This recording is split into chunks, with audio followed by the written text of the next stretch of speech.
Telesaúde Bahia, para profissionais de saúde da atenção básica que atuam na Bahia. Muito bem-vindos à plataforma Telesaúde, ao uso dessa ferramenta tão importante para nós no estado da Bahia, no Sistema Único de Saúde baiano, que tem sido a ferramenta da teleeducação no Telesaúde Bahia.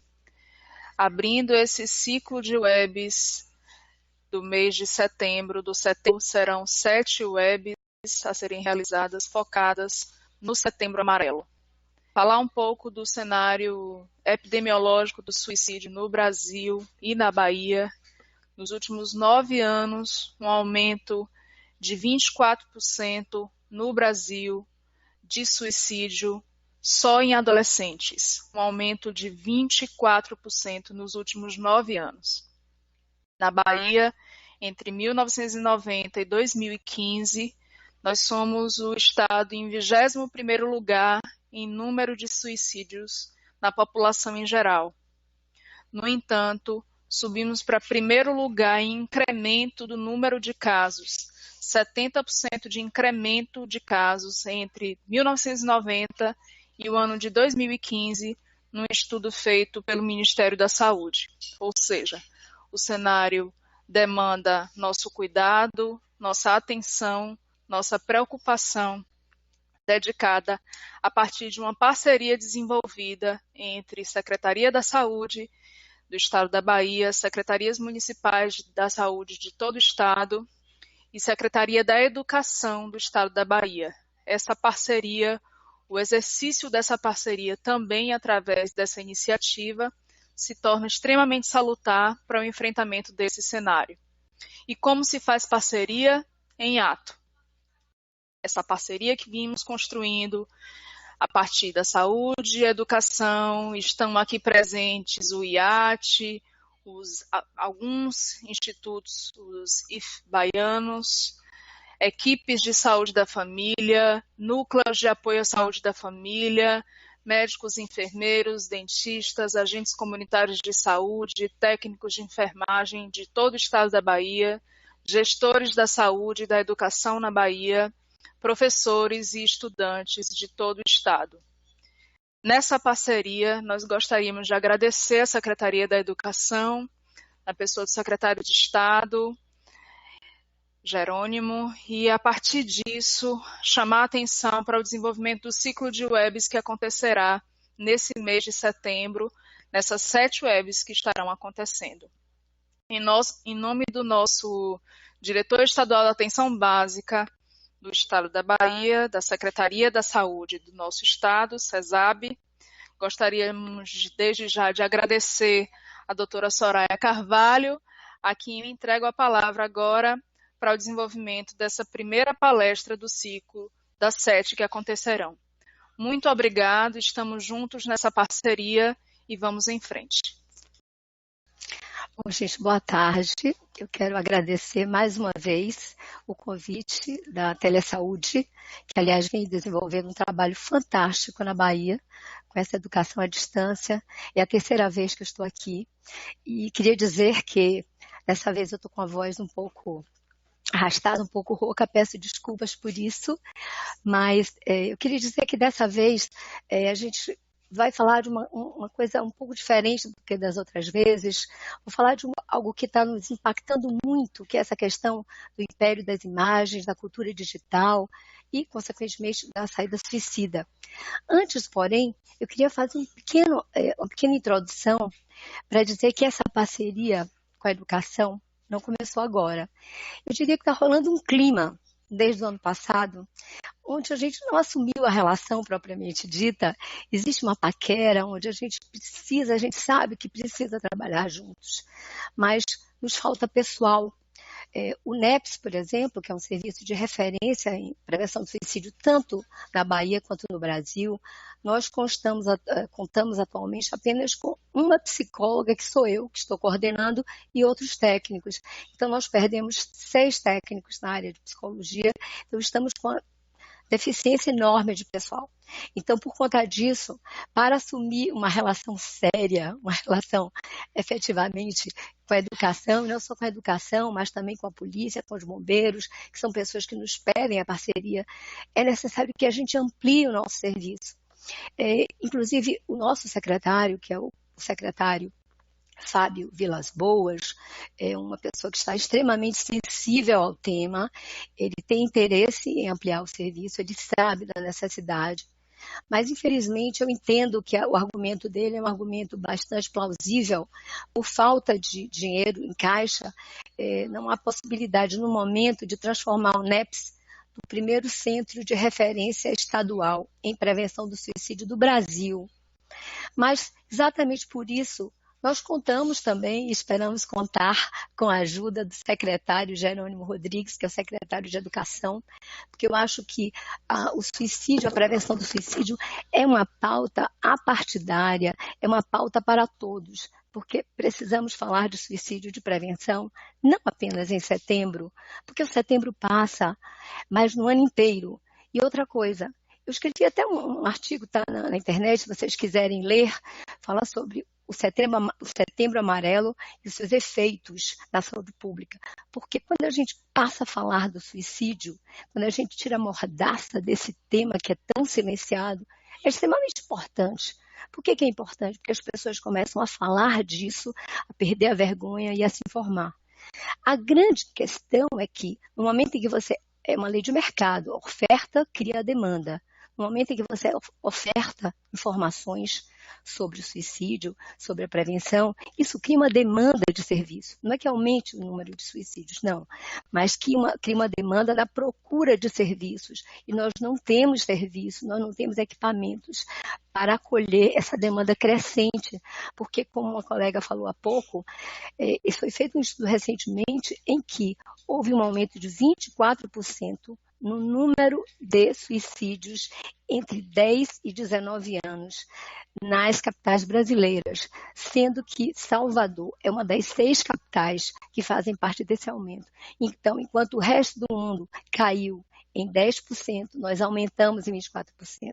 E se essa faixa etária é a faixa etária que mais tenta, ou melhor, e mais se suicida, é melhor que a gente pare para pensar o que a gente pode fazer dentro das escolas, que é onde tudo acontece. Então, inclusive, a gente está com um projeto de lei para ser lançado, a criação de alguma disciplina que possa fazer de uma forma transversal, uma abertura de um diálogo dentro das escolas para se tratar sobre o sofrimento psíquico, depressão, automutilação, estupro, violência e prevenção do suicídio. A gente espera que isso possa acontecer, mas sem dúvida essa parceria com a educação é fundamental e eu acho que agora com esses 2 secretários unindo forças, eu acho que tudo pode dar certo. A gente teve sim o apoio da deputada Fabíola Mansur, que foi quem levou o nosso projeto de ampliação para o governador, para a ALB e consequentemente para o governador, que foi sensível, e agora a gente espera poder melhorar as finanças do governo para a gente transformar esse centro de referência, o NEPS no centro de referência e poder acolher todas essas pessoas que sofrem, inclusive fazer dessa nossa relação, né, que está rolando um clima entre educação e saúde, para que a gente faça um compromisso sério, um casamento, quem sabe, e a gente possa atuar diretamente nas escolas, junto com a educação. Então, vamos lá. Eu já tenho falado aqui várias vezes sobre vários aspectos com relação ao suicídio, aspectos relacionados às crenças, aos mitos, os sinais, os sintomas. Eu não vou falar sobre isso hoje, já falei várias vezes. Eu acho que os colegas que virão depois de mim vão falar também, para não ficar repetitiva. Eu vou falar sobre um assunto que é muito importante, que é muito atual, é muito contemporâneo e que faz parte da adolescência, tá? Então, eu vou falar sobre o império das imagens, a era digital e a saída suicida. Bom, o Setembro Amarelo, a gente sempre tem esse slogan, precisamos falar sobre isso. Mas a gente já vem falando sobre isso há algum tempo. A gente precisa continuar falando para desmitificar, tirar um mito em torno desse problema, que é um problema de saúde pública mundial, né? Então, a gente precisa falar sobre isso com mais naturalidade. Só que a Associação Brasileira de Estudo e Prevenção do Suicídio, da qual eu sou uma das diretoras, a gente pensou que está na hora da ação. Por isso, o nosso próximo congresso, a gente já pensou bastante, já falou bastante, agora é hora de agir. Então, a gente convida vocês para participar do nosso congresso em 2020, porque agora é hora de arregaçar as mangas e fazer alguma coisa. Então, eu vou seguir mais ou menos o seguinte roteiro. Vou falar da era digital, do império das imagens, o espetáculo das imagens na cultura digital, o narcisismo e a cultura da selfie, que é tão comum hoje em dia, né? A adolescência, o adolescente sob o império das imagens na era digital e, consequentemente, a saída suicida. É claro que é um assunto longuíssimo, a gente precisaria de muito tempo para falar, por isso eu vou pincelar algumas coisas e vou deixar um tempo no final para as perguntas, tá? Vou começar pela era digital. Na era digital, né? O que é essa era digital, né? A gente vem assim, presenciando uma revolução que está protagonizada pela internet. E essa revolução tem efeitos em todos os campos da cultura, nas artes, na tecnologia, na ciência, na educação e nas relações como um todo. E as mudanças, elas são provocadas, elas têm sido provocadas nos grandes paradigmas da humanidade. Por isso, essa velocidade, se você perceber, a velocidade com que as informações são produzidas e veiculadas é uma coisa absurda. Isso tudo reduziu, a gente pode dizer que o mundo, à tela de um celular.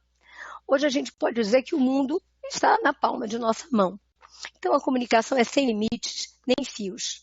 Ela é imediata, wireless, online, in time. Eu diria que essa figura mostra bem que o mundo está na palma da nossa mão, justamente no aparelho celular. Então, o que a gente pode perceber? Que essa revolução digital que criou um cyber world, ou um cyber mundo, com redes sociais, aplicativos, novas mídias, as news e as fake news, que conhecemos tão bem, né, desde as eleições, os megas, os gigabytes, a inteligência artificial, a realidade virtual, os smartphones, os FaceTimes e as inúmeras plataformas digitais. Tudo isso fabrica um mundo sem fronteiras, globalizado, global, inteiro, um cybermundo. A gente vive agora num mundo globalizado, que eu diria que é um cybermundo. Mas esses avanços da internet e da tecnologia trouxeram tanto aspectos positivos quanto negativos. Com relação aos positivos, eu diria que a facilidade da comunicação. A internet possibilita e democratiza o acesso às informações e ao conhecimento. Qualquer pessoa pode ter acesso ao conhecimento, assim, em qualquer lugar que ela esteja. Essa web, por exemplo, ela pode estar sendo acessada de qualquer parte do país. Também a internet produziu progresso tecnológico, tanto na medicina quanto na eletrônica, computação, engenharias, descobertas científicas importantíssimas, enfim, muita coisa positiva.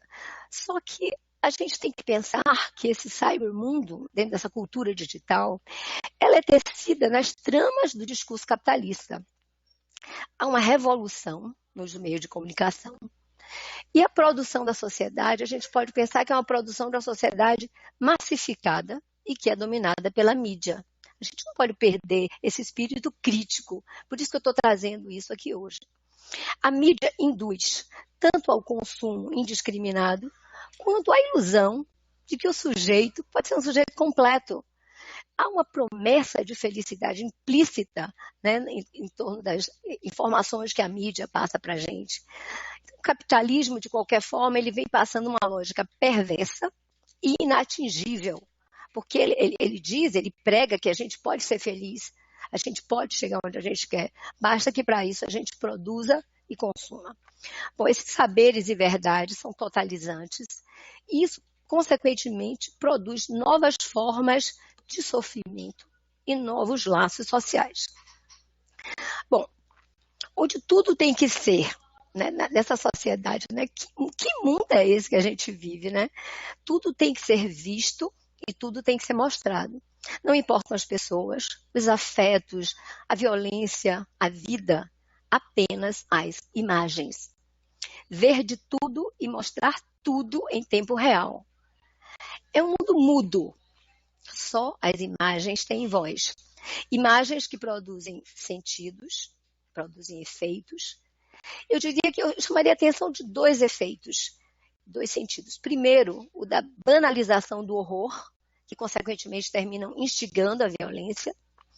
E o segundo é a identificação a personagens diversos, que, enfim, a gente tem visto diversas formas de identificação aí pela mídia. Mas, enfim, o primeiro ponto, né, que seria a banalização do horror, eu digo que hoje em dia é possível acompanhar ao vivo o horror das guerras. Você liga a TV, você vê a guerra em tempo real, as catástrofes naturais, a barbárie humana.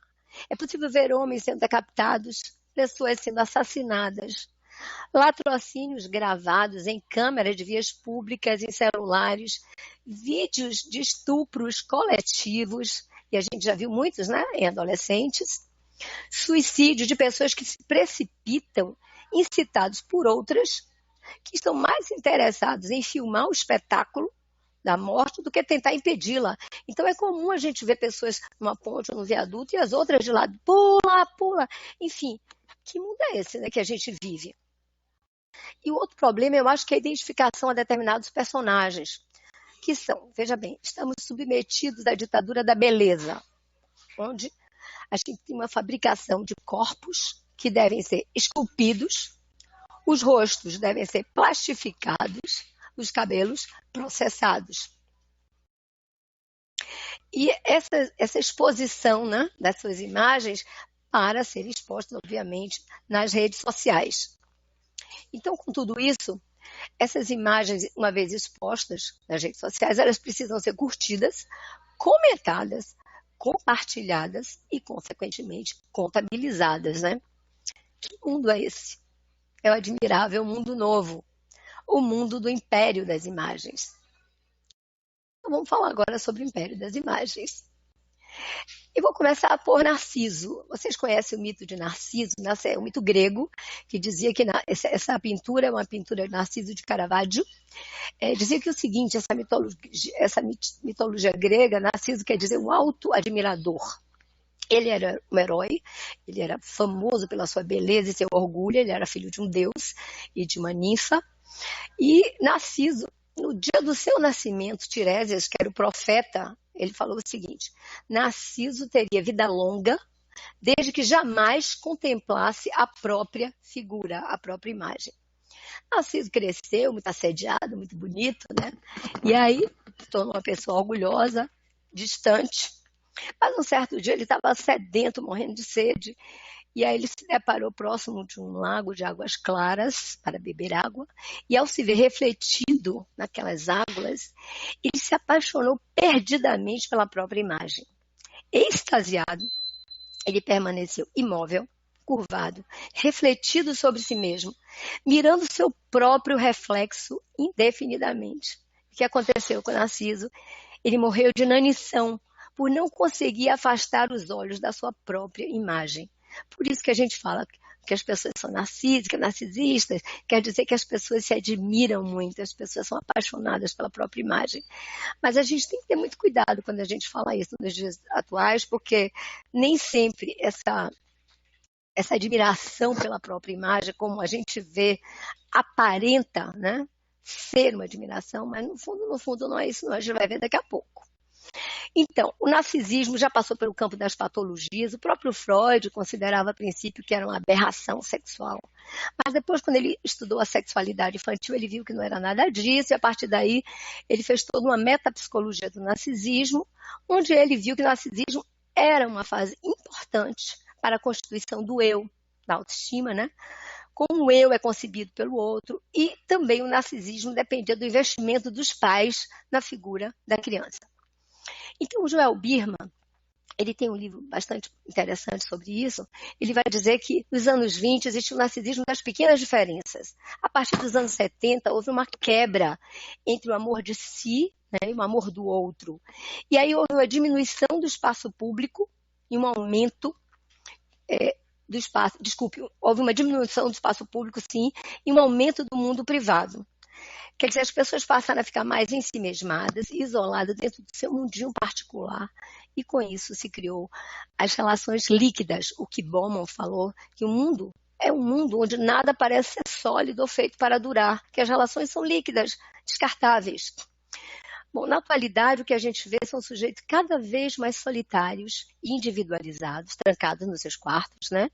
Com todo o mundo na sua mão, entretanto sozinho, solitário. E esse culto à imagem propicia uma inflação, uma exposição de imagens enorme, que a gente vê, né, na internet, né, um fluxo de exposição de imagens, mas em compensação houve uma diminuição das narrativas, dos argumentos, das falas, das conversas. Isso marca a narcisização da vida social, ou seja, uma inflação e exposição das imagens em detrimento da fala, das narrativas, das conversas. Bom, e aí vamos passar para o outro ponto, que é o espetáculo das imagens na cultura digital. O império das imagens, a imagem no império das imagens, ela reina plena e soberana, no que Debord chamou de sociedade do espetáculo. E espetáculo, para ele, não é um conjunto de imagens, mas uma relação social entre pessoas mediadas por imagens. Essa é a sociedade do espetáculo, uma relação de pessoas mediadas por imagens, sobretudo. Então, nesse mundo virtual, a gente tem uma sociedade contemporânea que encena um espetáculo do eu. Esse espetáculo do eu é um espetáculo apresentado ao olhar do outro. Esse eu, ele tem que ser contemplado, admirado, adorado e, antes de tudo, aprovado. Então, através da imagem e da aparência, tudo isso tem que acontecer em detrimento da existência real. Então, o que aconteceu? Antigamente, as pessoas valiam pelo que elas eram. Ser era o mais importante. Depois, em detrimento do ser, tivemos o tempo do ter. Ter era mais importante do que ser. Você valia pelo que tinha, não pelo que você era. E hoje em dia, esse paradigma já foi modificado. A gente está muito mais no parecer. Parecer ter e parecer ser. Então, na cultura da imagem, esse valor é aferido, o valor que você tem é aferido pela sua imagem, pelo que você parece ser para o outro. Então, a partir das imagens que você consome e que você produz, garante o seu espetáculo no cenário social. Então, a cultura da imagem, que também chama-se a cultura da exaltação do eu, produz algumas repercussões clínicas. Na impossibilidade de ter esse eu glamourizado, né, esse eu tão exaltado, tão maravilhoso, está havendo um aumento nos diagnósticos de depressão, síndrome de pânico, toxicomanias e também de suicídio. Então, hoje, o índice da imagem, a imagem, né, o seu índice, o valor, a imagem que você mostra nas redes sociais, é o seu índice de identidade. Você vale pela imagem que você mostra. E da selfie, que vai das selfies até as técnicas de manipulação dessa imagem, né? O sujeito vai se oferecer como objeto para o olhar do outro. Então, a cultura da imagem, que é propagada na cultura digital, ela reina no império das imagens. Então, há uma overdose exibicionista de uma satisfação escópica de dar-se a ver pela captura do olhar do outro. A gente tem que ser visto pelo outro. E poder ser visto por todos no espetáculo das imagens do mundo. O mundo virou um espetáculo de imagens. Nas redes sociais impera a felicidade e a ostentação. Mas também impera o bullying e, consequentemente, a destruição. Vocês sabem que, às vezes, a pessoa passa anos, uma vida inteira, construindo uma imagem e, de repente, uma simples coisa que se diz numa rede social é capaz de denegrir, destruir a imagem daquela pessoa e a reputação construída ao longo de anos. Isso é motivo necessário para a pessoa fazer um ato suicida. Então, ainda dentro desse aspecto do narcisismo e da cultura da selfie, a selfie criou uma popularidade enorme e uma produção desenfreada de imagens. Esse é o que melhor retrata o conceito da sociedade do espetáculo e este sintoma social narcisista. Então, na cultura da selfie, não basta você estar em um lugar. Você tem que mostrar para todo mundo que você esteve naquele lugar. Não basta ir ao cinema. Todo mundo tem que saber que você foi ao cinema. E todo mundo tem que saber o filme que você assistiu. Não basta ler um livro, você tem que fotografar o livro, postar onde você comprou e o que você está lendo. Então, de uma maneira geral, não basta estar vivendo. É preciso que todos olhem para a sua existência, admire e comente. E aí, essa exibição da intimidade na internet, tem uma autora chamada Sibília, que ela tem trabalhos bastante interessantes, que ela vai dizer o seguinte, que antigamente na sociedade disciplinar, né, no século XIX, início do século XX, aquela sociedade mais rígida, onde existia assim, uma separação muito bem delimitada entre o público e o privado, isso foi modificando. Na modernidade, a gente percebe que isso foi passando por uma coisa mais introdirigida, seria o homo privatus, a pessoa privada dentro da sua própria casa. Só que agora, no século XXI, a gente percebe que há outra coisa acontecendo, um movimento de publicização do privado. Há um fascínio pela visibilidade, há um fascínio por ser uma celebridade e de tornar público o que é privado. Então é impressionante, a gente chega nas redes sociais, quantas pessoas mostram seus corpos, mostram suas intimidades, como se fosse uma necessidade de tornar público o que é privado e uma necessidade de se tornar uma celebridade. Bom, e agora passando para o ponto, o narcisismo e a cultura da selfie. Bom, numa análise anatomopolítica, a gente poderia dizer que com a queda dos regimes totalitários e o fortalecimento do capitalismo, se criou novas formas de controle social.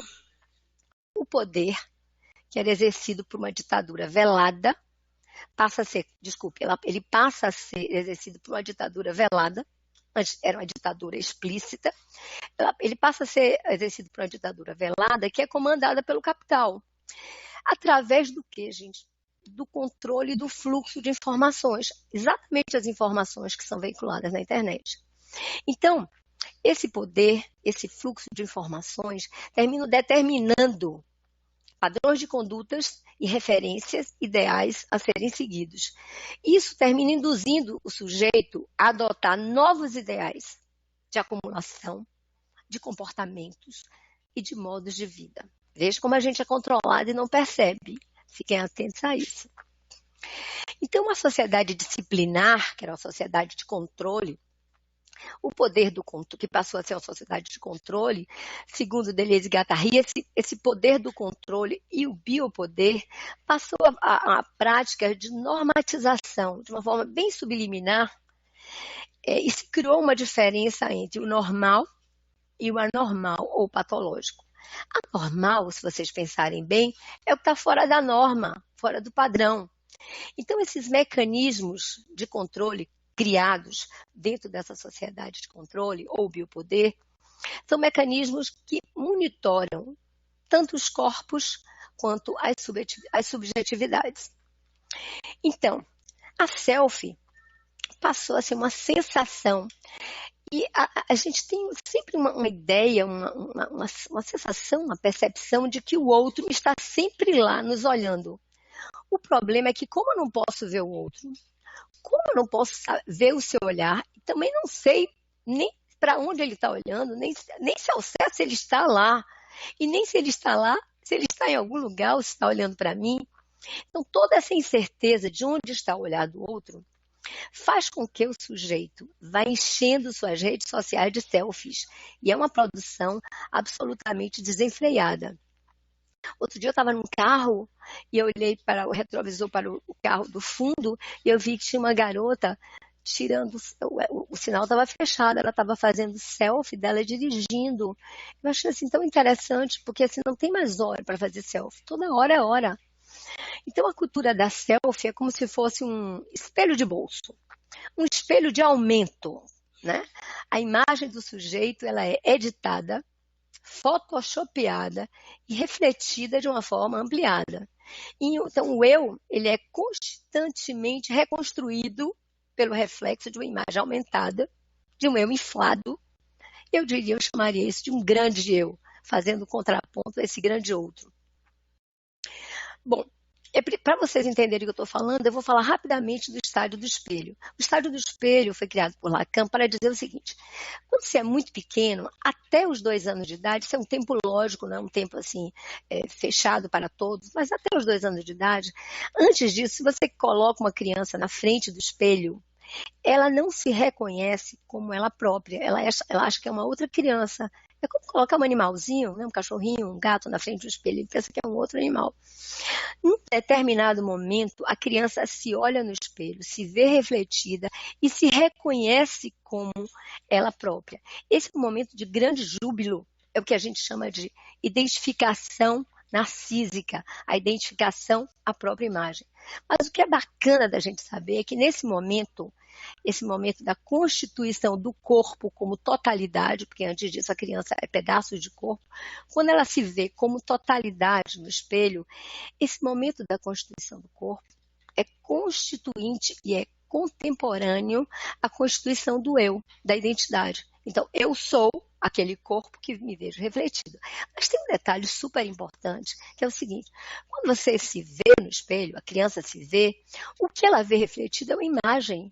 E se é uma imagem, é uma ilusão. Então, a gente pode dizer que o corpo e o eu se tratam de uma ilusão autenticada pelo outro. Por que autenticada pelo outro? É porque nesse momento é o outro que diz para a criança, você é minha princesa, você vai ser o presidente do Brasil, você vai ser uma grande revelação, então você não vai ser nada na vida, enfim. Então, quando o outro se olha e se reconhece nessa imagem, é necessário que, quando a criança se vê refletida na imagem, é necessário que o outro, esse grande outro, que normalmente são os pais, autentiquem, ratifiquem essa imagem com sua palavra, você é. Então, concluindo, o eu, a nossa identidade e o nosso corpo são constituídos a partir do reflexo de uma imagem, portanto, de uma ilusão autenticada pelo outro. Isso faz toda a diferença. Vamos ver por quê. Então, nessa fase, né, desse grande eu inflado, que é puro semblante, né, é fake, nessa busca incessante de aprovação e reconhecimento do outro, onde a presença do outro não está garantida, e o sujeito recorre incessantemente ao espelho de bolso, não é mais aquele espelho lá do cenário infantil, nessa ilusão de encontrar-lhe e dirigir-lhe a pergunta, espelho, espelho meu, existe alguém mais bonita, mais inteligente, mais interessante, mais brilhante, mais do que eu? Enfim, imerso na cultura da imagem, o sujeito exibe sua imagem nas redes sociais, um grande eu, feliz, autossuficiente, bem-sucedido, completo e magro. Veja que ainda tem essa exigência, né? Então, essa hiperinflação da selfie não representa uma hipervalorização do sujeito. Muito pelo contrário. Termina denunciando um grande sentimento de insegurança, de menos-valia, de necessidade de aprovação. Então, postar demais, né? O que está por trás dessa coisa exagerada da postagem das selfies? Será que não é uma forma de esconder as nossas inseguranças e uma necessidade enorme de aprovação do outro? Então, o espelho é o grande outro, né? O sujeito se mostra refletido e pede respostas desse grande outro. Só que não é mais aquela resposta do cenário infantil, quando a criança estava na frente do espelho e perguntava para os pais, que queres que eu seja para que me ames? E os pais diziam, você vai ser a criança adorável, você vai ser uma grande figura. Não. Na verdade, agora esse outro não é mais os pais, né? O outro ele está na esfera social. E esse outro dita padrões, modelos ideais que devem ser seguidos. Você só tem a aprovação do grande outro social na medida em que você segue os padrões. Então, a produção e essa emissão ilimitada das selfies nas redes sociais é para pedir a confirmação desse grande eu. É como se o sujeito buscasse uma segunda ratificação dessa imagem que ele teve lá na infância. Então, o outro, né, o grande eu, ratifica a imagem, os pais. Nesse segundo momento, há uma necessidade que a sociedade, através dessa mídia, da cultura, da selva, do império, é a necessidade que esse outro também faça essa segunda ratificação para que o sujeito se sinta, enfim, com uma identidade. Bom, eu fiz um panorama geral para entrar na adolescência, já que a nossa intenção no Setembro Amarelo esse ano, fazendo essa conexão com a educação, é que a gente possa falar dos adolescentes e como tudo isso repercute na escola, que é o período onde os adolescentes passam a maior parte do tempo, né? Então, mas só que para compreender o adolescente e também a criança, é necessário conhecer esse universo. A gente não pode se deparar e tentar compreendê-lo a partir do nosso ponto de vista. A gente precisa compreender a partir do ponto de vista deles. Então, a primeira coisa que a gente precisa saber é que a criança, nesse corpo, comunidade, né, como eu falei há pouco, no estágio do espelho, ele constitui um eu. Eu sou aquele corpo refletido no espelho. Esse corpo que eu vejo no espelho sou eu, é a minha identidade. Então, essa imagem, a criança se acomoda até a puberdade. E aí, o que acontece? Nessa passagem, né, do adolescer, que é essa passagem da infância para a adolescência, há uma mudança radical. Nunca em nenhuma outra fase da vida há mudanças tão radicais. Tá? Então, é necessário que a criança faça o luto desse corpo, esse corpo ao qual ela ficou acomodado desde a infância, né? É um novo corpo que se aproxima, que se apresenta. E se a gente viu que o corpo é constituído juntamente com a identidade, com o eu, quando o corpo muda, quando ele muda de formato, quando a pessoa não se reconhece mais naquele corpo que ele vê, ele perde também a identidade, né? Quem sou eu? Então o adolescente precisa não somente fazer o luto do corpo da infância, como o luto dos pais da infância, daqueles super-heróis que tudo sabiam, que eram onipotentes, onipresentes, oniscientes. E na adolescência eles começam a perceber que não é bem assim, que os pais também têm falhas, têm furos e que não são onipotentes, enfim.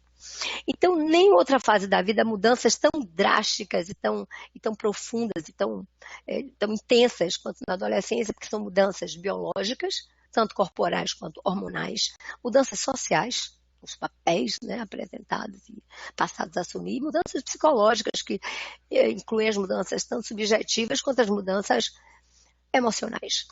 Então, essas mudanças da puberdade provocam abalos sísmicos, são verdadeiros tsunami em toda a estrutura desse sujeito adolescente. Primeiro, na autoimagem, que causa uma estranheza. O adolescente se olha no espelho e não se reconhece. É braço grande demais, é perna pequena demais, é busto aparecendo nas meninas, pelo nos meninos. Eles olham e não gostam do que veem e ficam extremamente embaraçados, né? E é preciso, já que esse corpo ele já não se reconhece mais, a sua identidade também está a lures. Quem sou eu diante desse corpo que não sou eu? Então, há uma busca da identidade. O adolescente busca a identidade no grupo, porque ele não reconhece mais nem os pais, nem os professores, como aquelas referências às quais eles poderiam buscar para ter respostas. Então, sem identidade, eles procuram os grupos.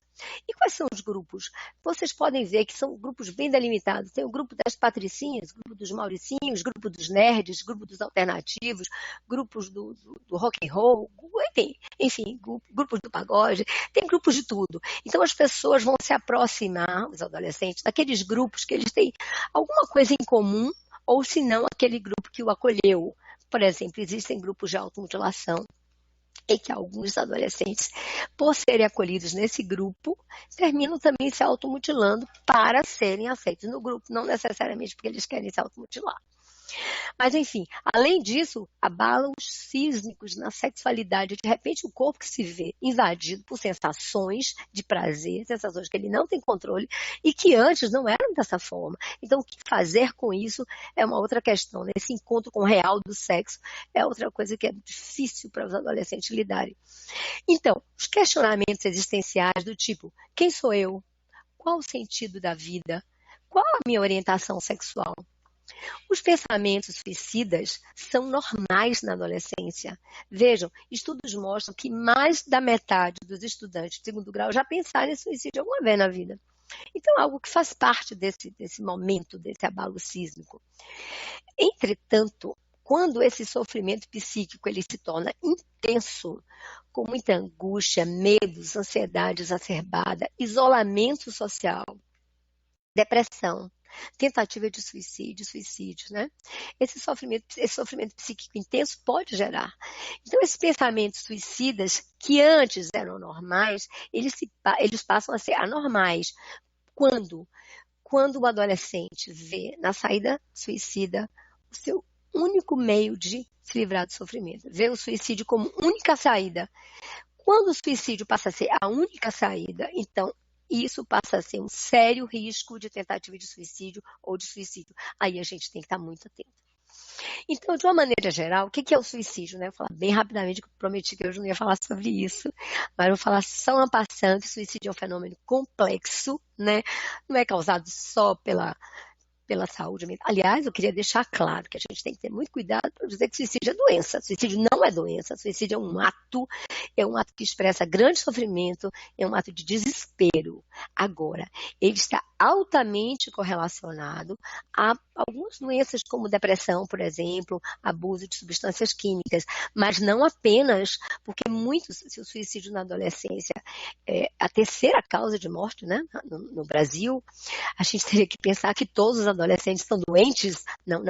Então a gente tem que pensar que o suicídio é um fenômeno complexo, multifatorial, que pode estar ou não associado a uma doença mental, mas pode também estar associado a um momento de vida muito complexo e que, associado a outras causas da história do sujeito, da vida, dos seus traços de personalidade, das suas questões sociais, tudo isso junto e misturado pode dar como resultado uma saída suicida.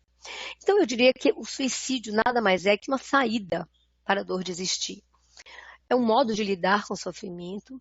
Eu digo às vezes também que é uma carta na manga, aquilo que o sujeito pode dispor quando a vida lhe parecer insuportável. Então, tem pessoas que dizem, não, eu consigo viver porque eu sei que se o negócio apertar, eu posso recorrer a isso.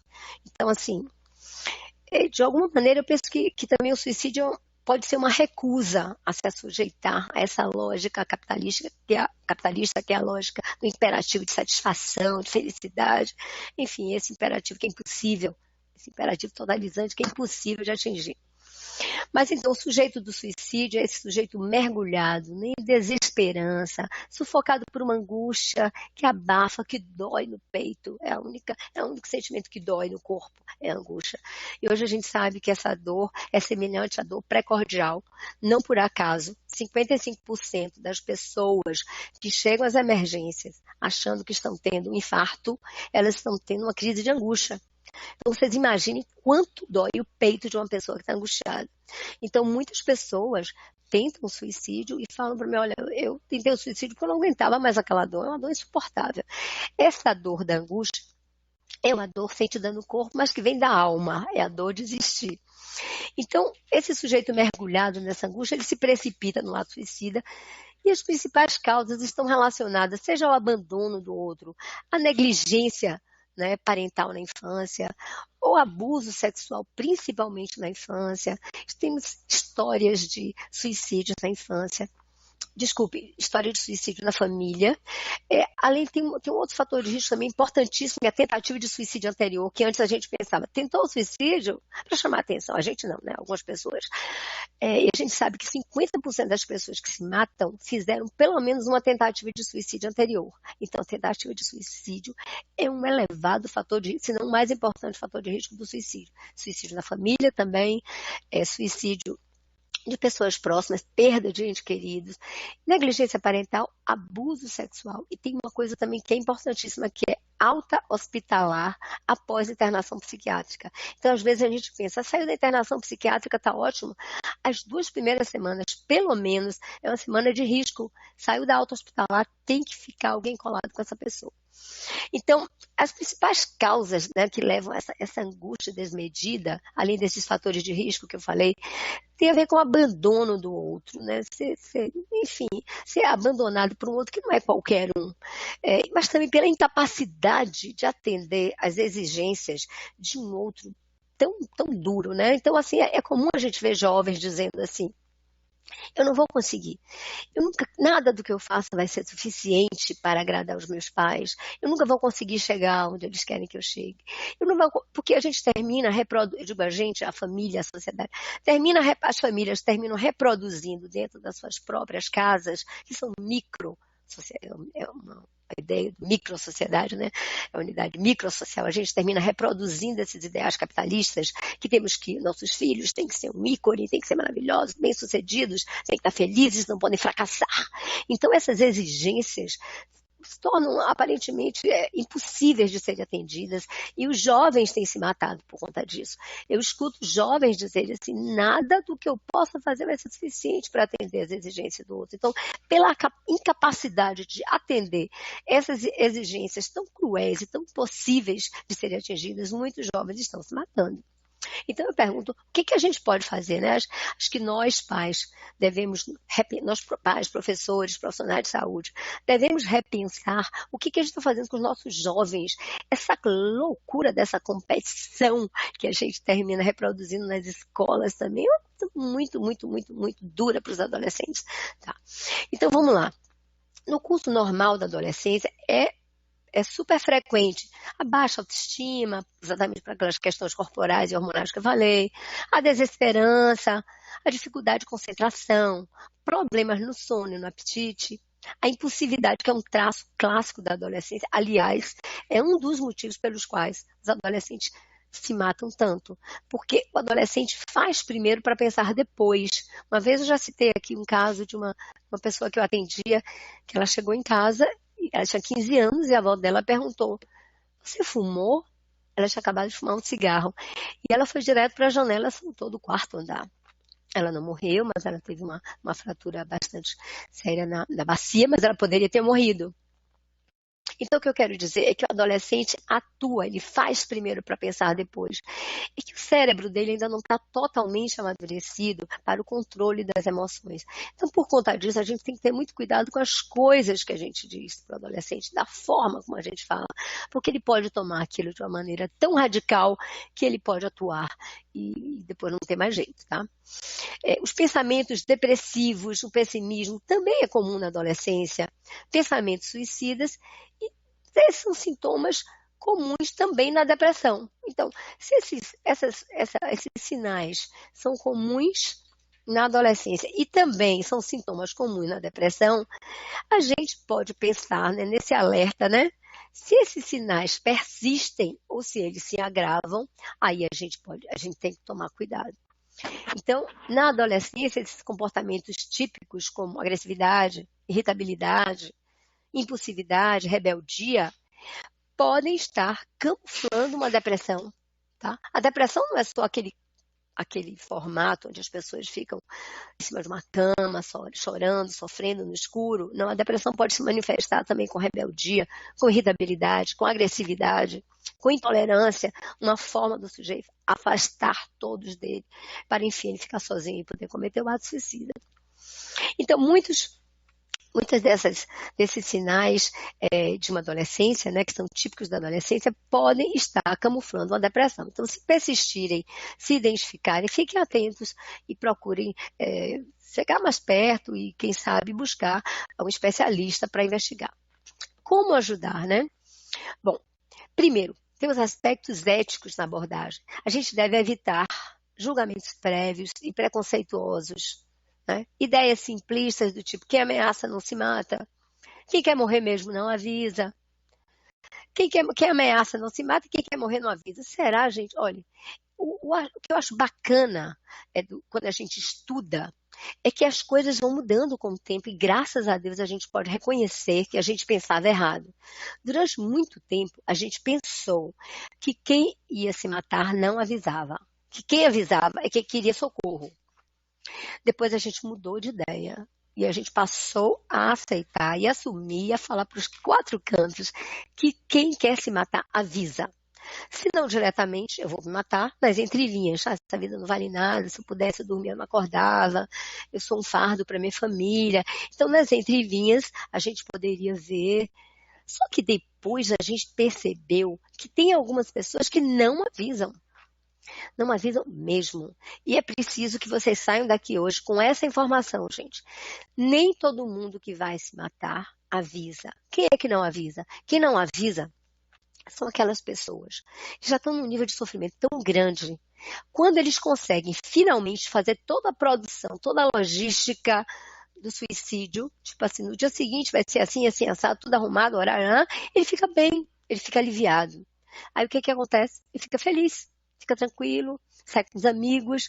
Então, aí, de repente, no dia seguinte, ele se suicida. E quando os amigos e os parentes veem isso e dizem assim, como eu não vi? Eu estava com ele ontem, a gente saiu para tomar a gente saiu para pegar onda, a gente saiu para paquerar.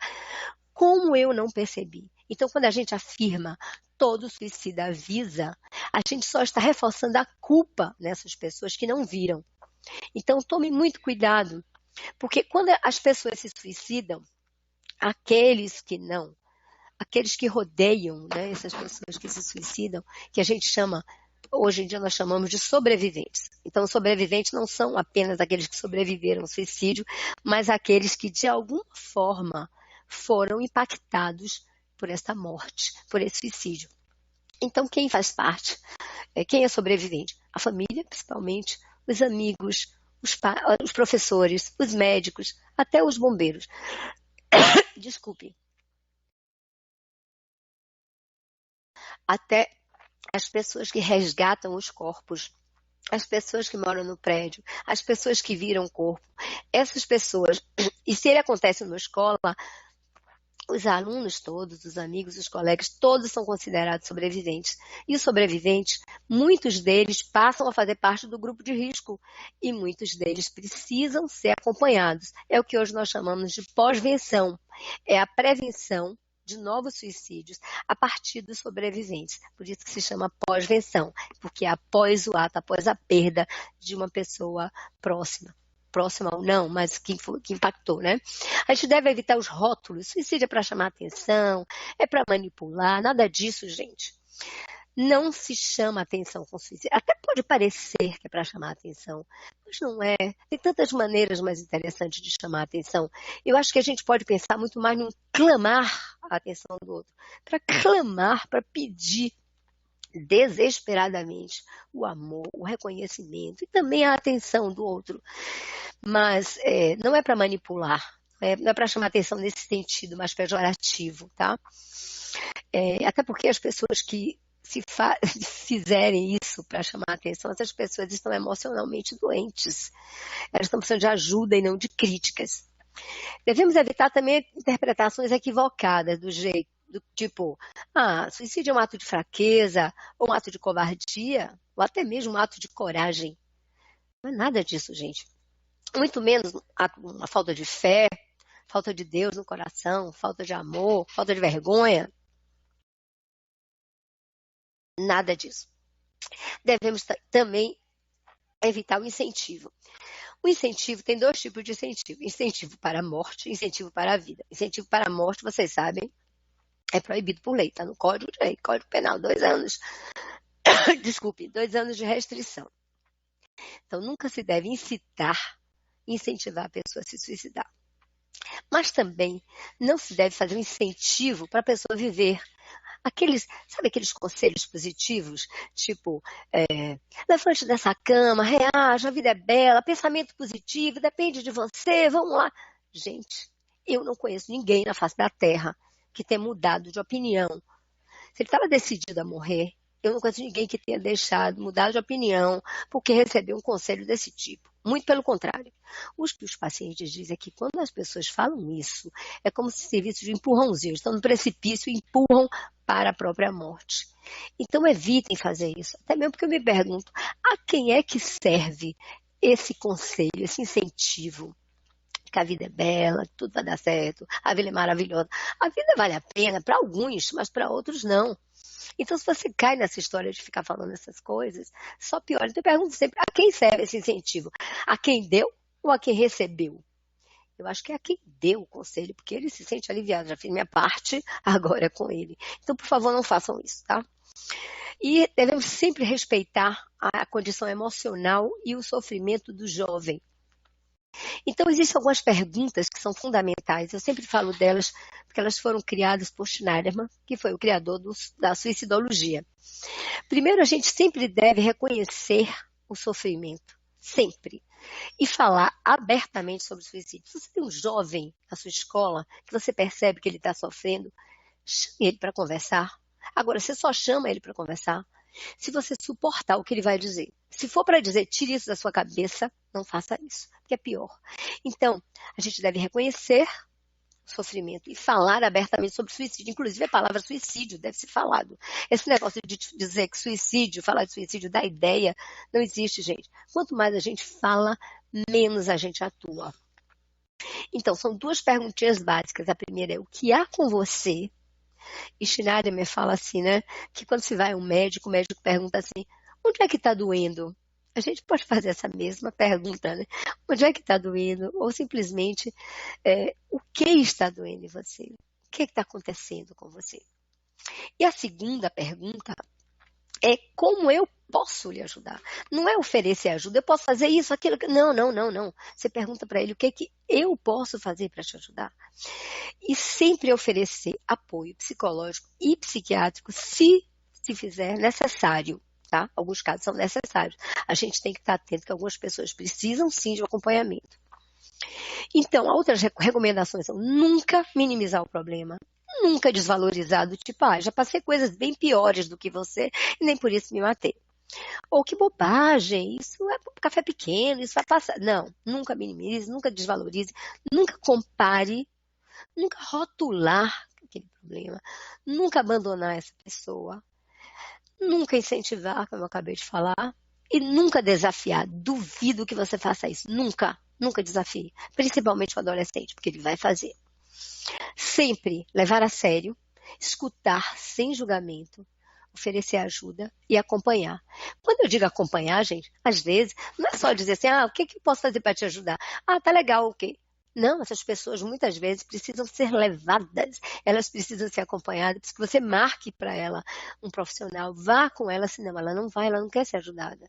Então, se ela não quer ser ajudada, cabe a nós, familiares, professores, parentes, técnicos, fazer isso por elas, tá? Então, último tópico, né, que é o adolescente sob o império das imagens na era digital e a saída suicida.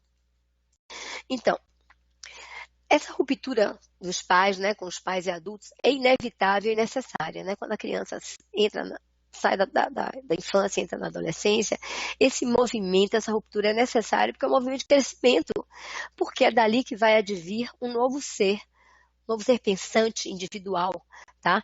Com sua maneira própria de entender e de ver o mundo, e, consequentemente, ele vai refazer a sua imagem do corpo e a sua identidade.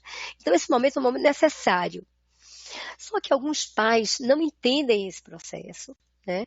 E eles terminam deixando o jovem sozinho, porque assim, os filhos, os jovens, eles precisam fazer essa ruptura, eles precisam ganhar o mundo, mas eles precisam ir tendo a certeza de que os pais vão estar lá quando eles voltarem, porque os pais são porto seguro.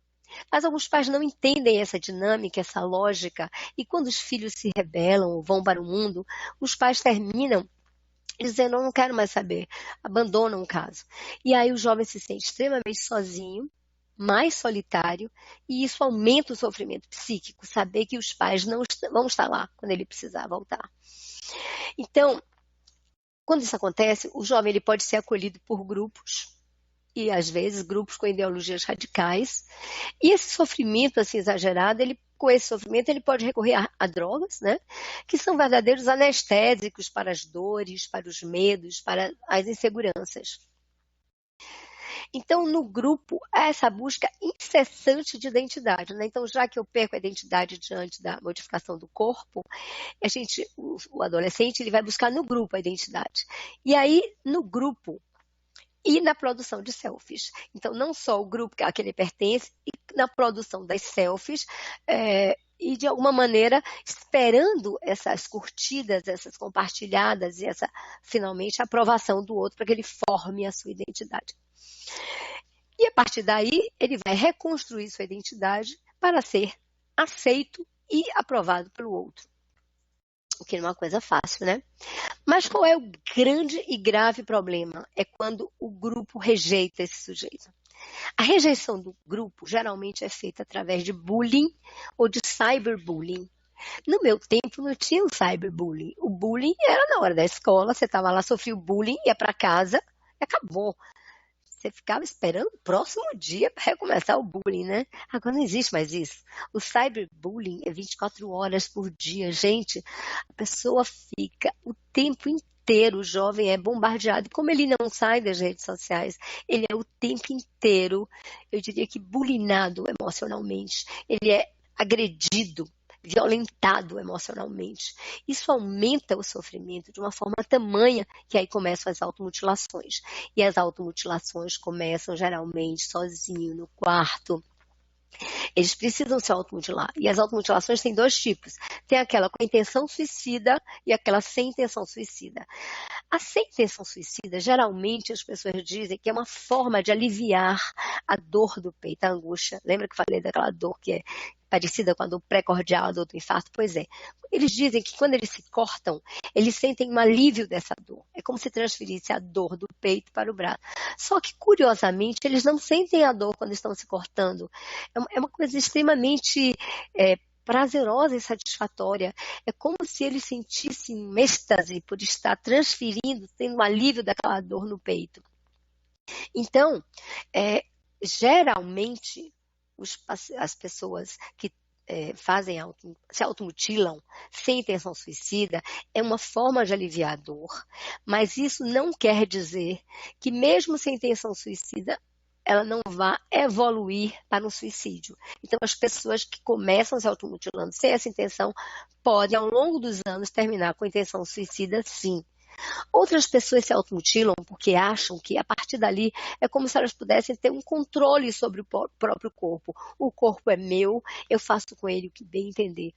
Então, assim, seja por aliviar, seja por ter controle do seu próprio corpo, quando a pessoa utiliza o seu próprio corpo como meio, como forma de automutilação, é porque essa pessoa está num nível de sofrimento muito grande. Então, todo mundo já sabe, os alunos que vão para a escola com as camisas, né, mó sol, a pino, com casacos, ou às vezes eles se mutilam nas pernas, na barriga, os pais precisam chegar juntos, e não para brigar, para dizer o que está acontecendo, meu filho, o que está acontecendo com você, onde é que está doendo, o que eu posso fazer para te ajudar? E não denegrir, não brigar, não chamar a atenção, porque eles já estão, também uma forma de punição, se você pensar bem. Alguns se automutilam como uma forma de punir o próprio corpo de uma culpa que muitas vezes eles nem sabem quais são. Talvez a culpa que eles carreguem pelo que são chamados, pelo bullying que recebem, eles terminam muitas vezes se sentindo culpados e achando que de fato eles são aquilo que as pessoas dizem que eles são. Então, a automutilação, a depressão, a tentativa de suicídio, né? Então, essa exclusão do grupo gera uma desproteção, porque se é o grupo que protege, ele vai estar desprotegido, isso gera uma grande desesperança, desilusão, desespero, são esses 3 Ds que a gente trabalha no suicídio, né? Desesperança, desilusão e desespero. São 5, na verdade, mas esses 3 são os mais importantes. Então, diante dessa desproteção, dessa desesperança, dessa desilusão, sem saída, o sujeito busca uma solução no ato suicida. Então, o suicídio é, antes de tudo, um ato de grande sofrimento. A gente tem que pensar isso, não pode tirar isso da cabeça. Nesse império das imagens, na era digital, temos a saída suicida de que maneira? Nessa impossibilidade de atender a essas exigências de perfeição, de sucesso, de felicidade, muitos fracassam. E esse fracasso, por não conseguir atingir esse ideal dessa lógica capitalista, esses muitos que fracassam provocam danos narcísicos, às vezes, irreversíveis. Danos narcísicos, quer dizer, no próprio eu, na autoestima. Então, na impossibilidade de fazer de sua vida um grande espetáculo, porque virou isso, a nossa vida virou um grande espetáculo nas redes sociais, né? As pessoas vão viajar, clicam, fotografam a passagem para onde está indo, o local, as pessoas viajam sempre agora para os mesmos lugares, tiram as fotos nos mesmos locais e postam nas redes sociais. Enfim, parece que a viagem perdeu a graça, você vai para o show, você não assiste mais o show, você fica filmando o show, mas você precisa levar um pedaço daquele show para você, e você tendo um pedaço daquele show, é como se isso lhe desse um índice de identidade e de valor. Olha o pedaço do show que eu tenho da Maria Bethânia, olha o pedaço do show que eu tenho do Lulu Santos, entende? Então, de qualquer forma, nessa impossibilidade de fazer da vida um espetáculo, os jovens, eu diria os adolescentes, mas também as pessoas, de uma maneira geral, eles podem fazer o seu último ato. Então, eles saem de cena, eles saem da cena, né? Já que a vida não foi possível na vida ser um espetáculo, eles saem de cena e fazem um ato, uma saída, uma cena suicida, né? Como seu último recurso. Como um recurso para livrar-se dessa dor pela falta de reconhecimento do outro. Ou como uma busca para a glorificação do seu eu, já o que eu não consegui em vida, posso conseguir em morte. E sobre isso, eu vou falar na minha próxima apresentação, que é sobre a espetacularização da morte, que eu não vou falar sobre isso hoje, mas já convido vocês para a Escola de Saúde Estadual de Saúde Pública, que vai ser no dia 24, se não me engano, 26 de setembro. Vamos falar também da espectralização da vida e da espectralização da morte. Mas, bom, eu fico hoje por aqui, agradeço muito a atenção de vocês e espero ter ajudado de alguma maneira a compreender um pouco essa lógica que a gente está vivendo atualmente. Fico agora aguardando as perguntas.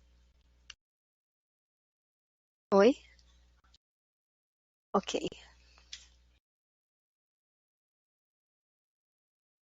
Esse aqui, temos o Rotary Club. É uma pergunta aqui de Sara Sayonara Rodrigues Teixeira Ferreira. Temos o Rotary Club. Opa, sumiu. Sumiu. O que aconteceu aqui com a pergunta? Aqui achei. Temos o Rotary Club como parceiro. Era só um comentário? Ah, me desculpe, era só um comentário.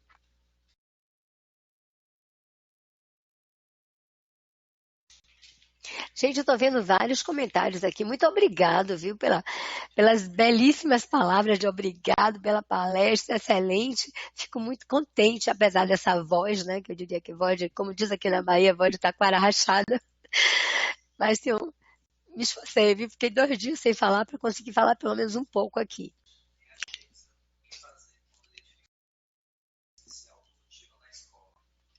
Então, Geisa, eu proponho que a sua escola peça apoio à Secretaria de Educação. E como eu disse no início, a gente está começando a fazer tá rolando um clima, né, entre a Secretaria de Educação e a Secretaria de Saúde. A gente pensa em fazer disso uma relação séria, quem sabe um casamento. Mas a gente está pensando já, e já está acontecendo algumas coisas pela Secretaria de Educação, e a gente quer apoiar mais de perto, é que esses jovens possam ser chamados, conversados com ele. A princípio, é que seja feito individualmente, mas depois a ideia é que possam se fazer grupos onde os jovens possam falar sobre isso abertamente, dar seu depoimento, em grupos, claro, grupos bem feitos, bem formulados, bem amarrados, porque tem que ser grupo de pessoas que saibam, grupos têm regras, o que se conversa no grupo não pode sair do grupo, mas enfim, eu acho que precisa de alguém para, de alguma maneira, dar alguma capacitação para vocês começarem a atuar no grupo. Recentemente eu estive num curso no Canadá sobre avaliação de planos de prevenção do suicídio e eles falaram uma coisa bem bacana que é o seguinte, nesse trabalho escolar é necessário que alguns professores que tenham interesse no tema sejam capacitados, porque eles são os principais instrumentos para chegar até o aluno, porque eles já conhecem o aluno, é diferente chegar uma pessoa de fora. A pessoa de fora vai para capacitar o professor, mas o professor deve abrir esse tipo de discussão em sala de aula. É um dos projetos de lei que a gente está tentando fazer, mas para isso é preciso da capacitação dos professores.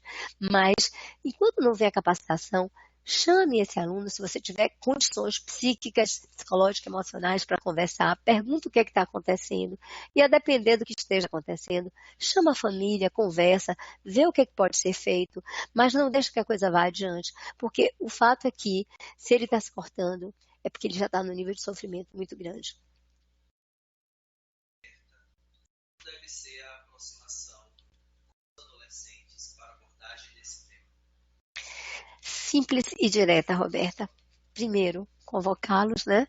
E falar abertamente. Primeiro, respeitar que o sofrimento está em jogo, né? Então, se a gente respeita o sofrimento e está ali dizendo, a princípio, não estou aqui para julgar, não estou aqui para censurar, estou aqui para ouvir, antes de mais nada, e tentar ajudá-los nesse momento. Então, a gente sabe que quando uma dor é compartilhada, essa dor ela é minimizada. E quando uma dor é falada, sabe, aquilo que está aqui dentro, que é a angústia, quando a gente consegue escolher significantes, escolher palavras para traduzir o praticamente intraduzível, que são as emoções, isso já provoca um alívio. Então você aborda essa pessoa se mostrando como alguém que está disponível a ouvir, que reconhece o sofrimento, que não está ali para julgar, mas está ali para ajudar e que pode contar com você. Abre o caminho do diálogo e nunca esqueça de falar a palavra suicídio, porque a palavra suicídio tem que ser falada, porque quanto mais a gente fala, mais a gente desmitifica. Tá bom? Mais alguma?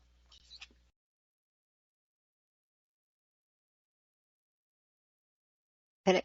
Com os aceitos. Que são os hacks? Ah, sim.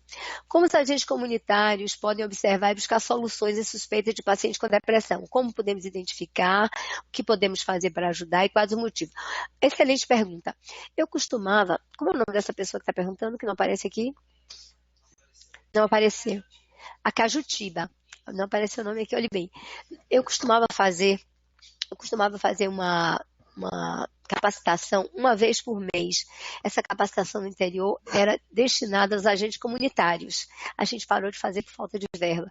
Mas então, os agentes comunitários são aquelas pessoas essenciais. Por quê? Porque eles vão até a comunidade, eles conhecem cada um da comunidade. E o que é interessante, você assim, aquela pessoa que muda bruscamente de comportamento, a pessoa que era alegre, feliz, que saía, conversava, de repente ela fica mais isolada, fica mais calada, então fica mais agressiva, mais irritadiça. Essa pessoa, isso já pode ser um sinal que ela está em depressão. Ou se ela fica mais isolada em casa, se ela não quer conversa, se ela está mais agressiva, você pode chegar junto e conversar. O que está vendo com você? O que eu posso te ajudar? Então, a gente dava essa capacitação para os agentes comunitários e era legal porque eles identificavam e eles convenciam essas pessoas a procurar ajuda. Os próprios agentes marcavam nos CAPs o atendimento. A dificuldade é que nem sempre os CAPs têm profissional para atender esses casos. Mas é importante, uma coisa eu dizer para vocês é o seguinte. Existem estudos mostrando que o paciente que se suicida, 40%, olha só, quase a metade das pessoas que se matam, buscam um serviço de saúde geral e não mental de 2 a 7 dias antes do suicídio.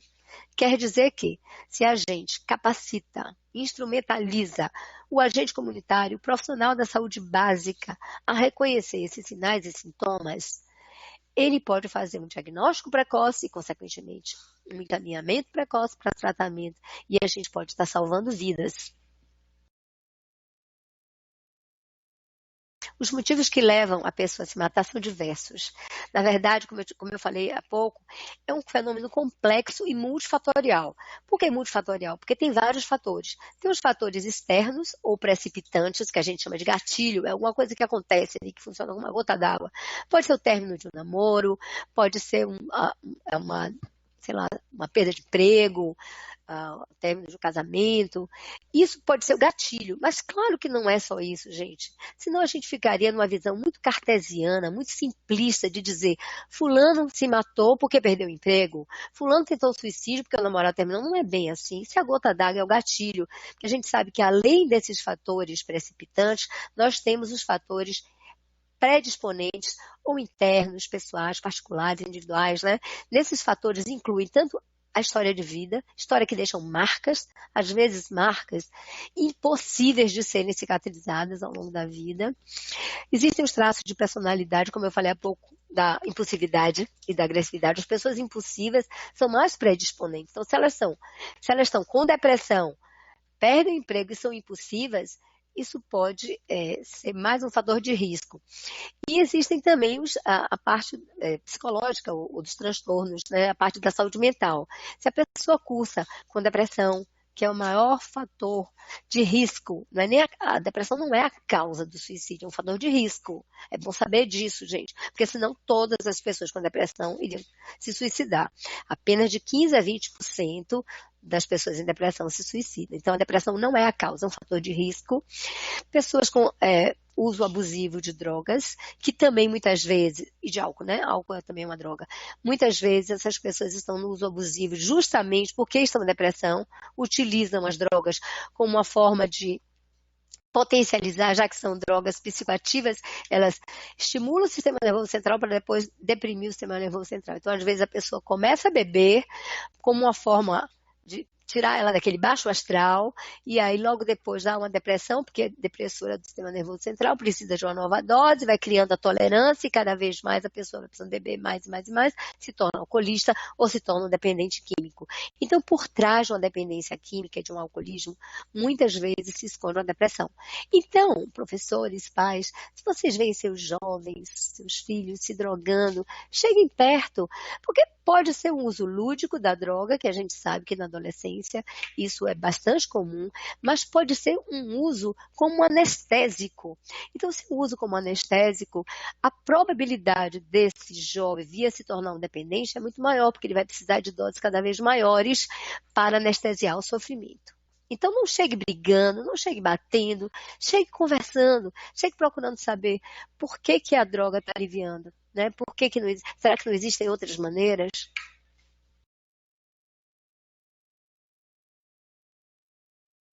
Como você avalia o papel de youtubers e influenciadores digitais no comportamento dos adolescentes? Qual a importância dos pais acompanharem de perto o que os adolescentes fazem? Gente, isso é fundamental. Porque, assim, os youtubers, né, os donos de blogs, são extremamente influenciadores.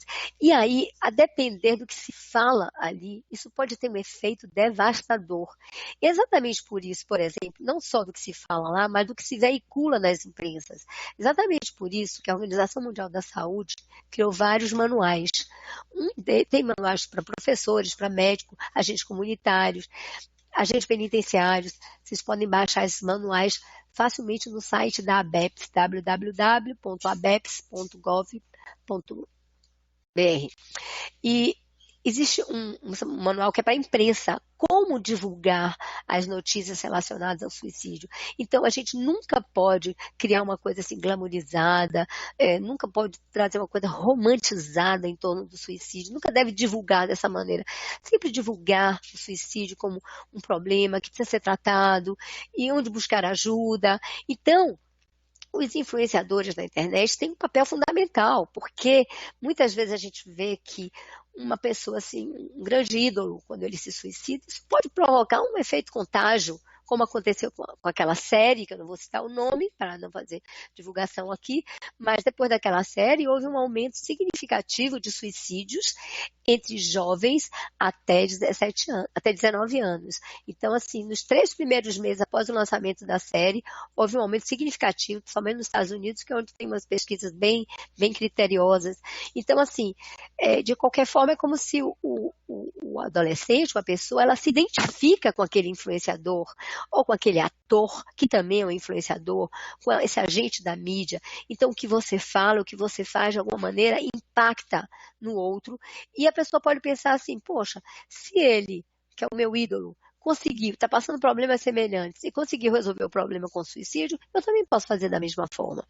Então, os pais precisam acompanhar, mas a gente sabe que é praticamente impossível acompanhar todo o tempo os filhos na internet. A gente sabe que na internet tem muita coisa boa, mas também tem muita coisa ruim. Então, eu acho que cabe aos pais, aos professores também, falarem sobre a internet, falar dos riscos, mostrarem também que eles também já foram pegos em algumas coisas, né? Isso eu sempre falo para os pais. Os professores também. A gente não pode mostrar sempre que a gente é, sabe, super poderoso, a gente faz tudo certo, a gente nunca fracassou, a gente nunca caiu numa cilada. Não, a gente pode falar também que a gente entrou numa onda lá na internet que não deu certo.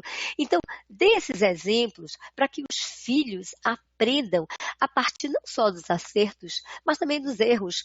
Porque senão, se a gente fala que a gente só acerta, os jovens vão dizer, hahaha, eu não acredito em você. O que você está falando não chega para mim.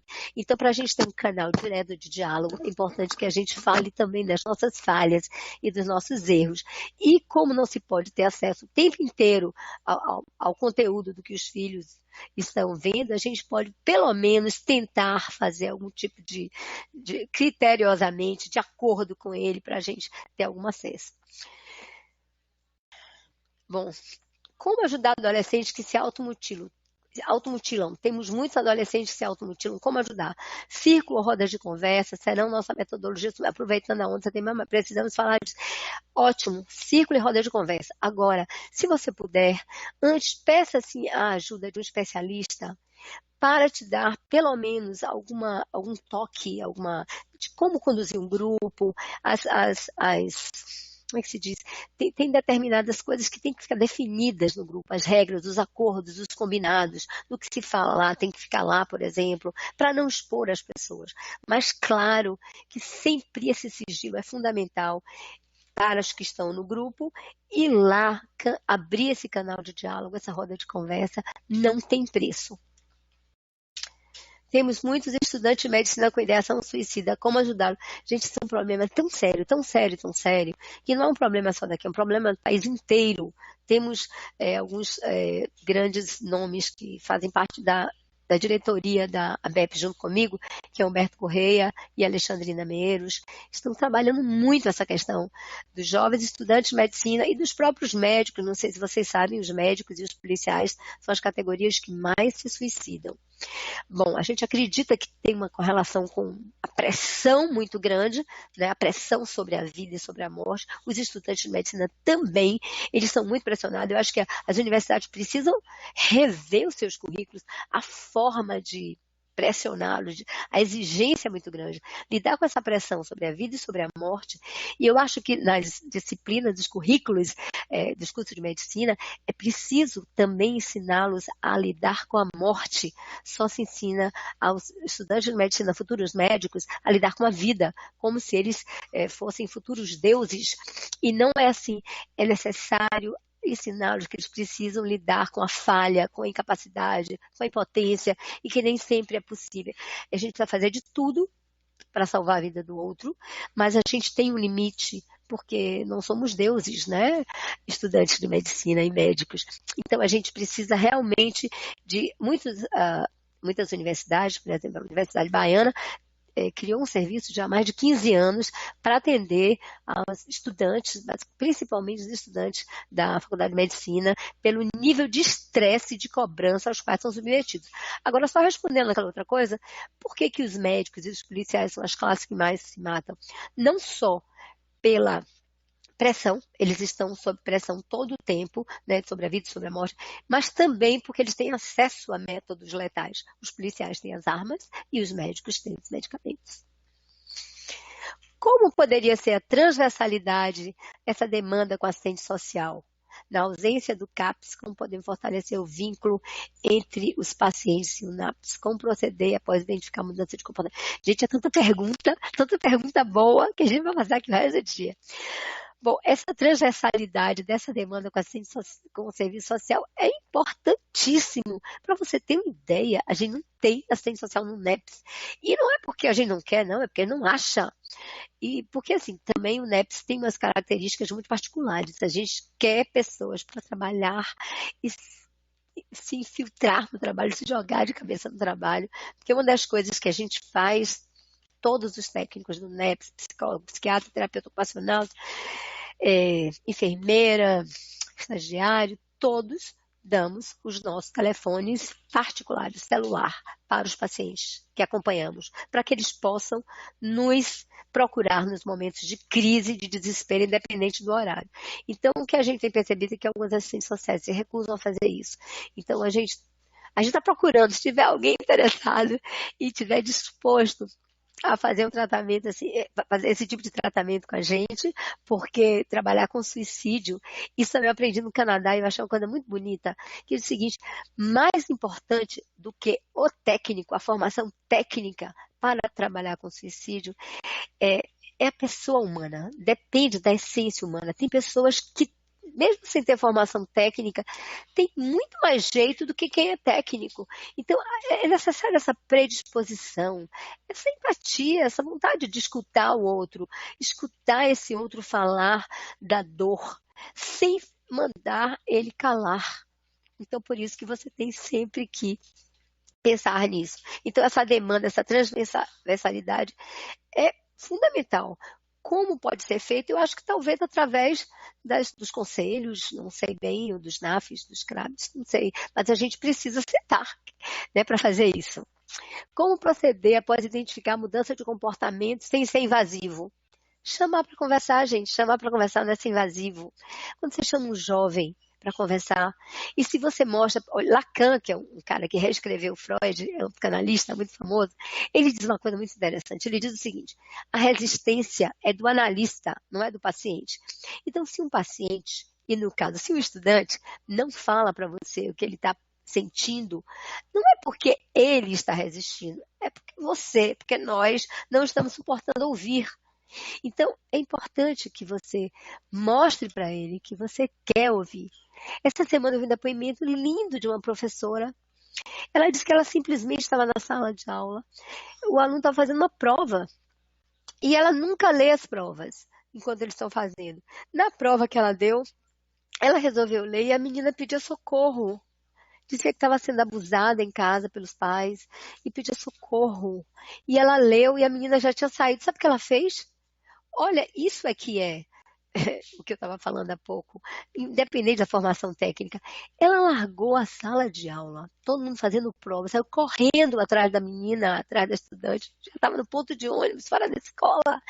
Ela não se importou com os alunos, se eles iam pescar ou não. Ela se importou com essa vida que estava lá fora. Ela chamou essa menina para conversar e ela tem acompanhado e ela tem feito o possível.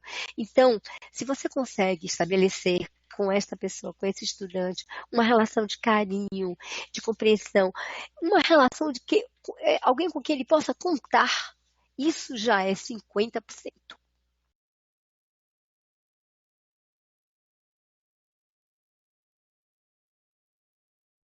Gente, olha, devido ao tempo, vamos encerrar. Eu quero agradecer demais, mais uma vez, Juliana, e esse trabalho fantástico que a Telesaúde está fazendo.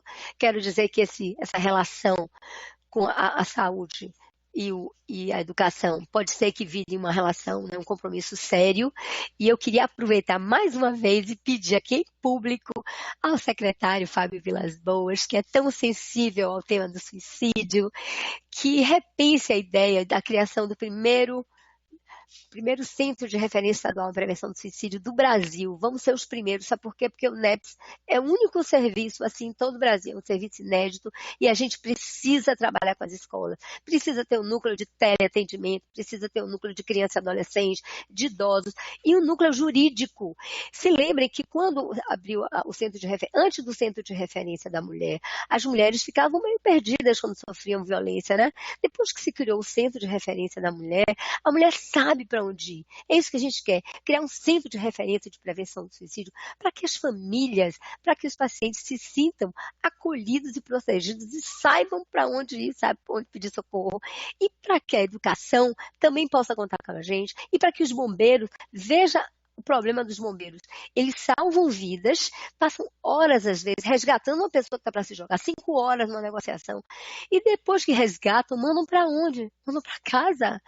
Gente, esse paciente vai se suicidar em outro local. Então, os bombeiros também querem fazer parceria com a gente, a polícia também.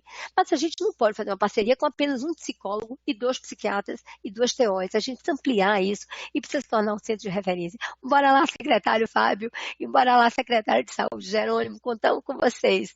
E que esse setembro, não sei, porque a prevenção do suicídio, gente, não é só em setembro. Setembro é o mês que a gente lembra disso. E, aliás, a gente tem sempre um lacinho, meu lacinho está aqui, ó, que vocês devem ver, mas você sabe que, na verdade, o Dia Mundial de Prevenção do Suicídio é dia 10, nós vamos fazer um evento, esse ano a gente vai fazer um evento para os pacientes, diferentemente dos outros anos que a gente faz para os técnicos, vai ser um evento sobre os direitos humanos no contexto suicida, para os familiares e para os pacientes das pessoas que estão em risco de suicídio. Então, como aqui no Brasil a gente não se contentou, porque o Brasil é enorme, né? A gente não se contentou com um dia só, a gente fez o mês inteiro.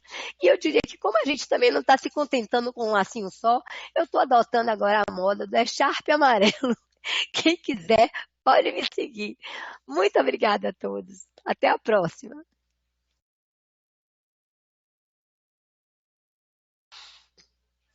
Ah, sim, gente. E tem as próximas, né? Vocês sabem que a gente tem todo um calendário. Olha aí direitinho, porque eu sou péssima em gravar números.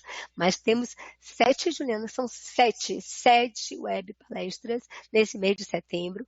Então, essa é a primeira. A próxima vai ser no dia 5, onde vai ser trabalhado um caso clínico, o transtorno da depressão na clínica psicossocial e na atenção básica. Vai ser o palestrante será Matheus Freire de Lima e Souza. Ele é médico em saúde comunitária e, então, vocês são convidados para o próximo dia 5. Até lá. Muito obrigada.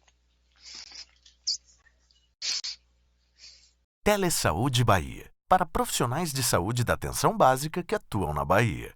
Disponível em qualquer lugar e a qualquer hora. É fácil e sem complicação. Se você é integrante de equipe de saúde da família, Núcleo de Apoio à Saúde da Família, Consultório na Rua, Mais Médicos, Programa Saúde na Escola e Academia da Saúde. Se conecte com a gente. Por internet, telefone ou pessoalmente. Saiba mais: www.telesaude.ba.gov.br.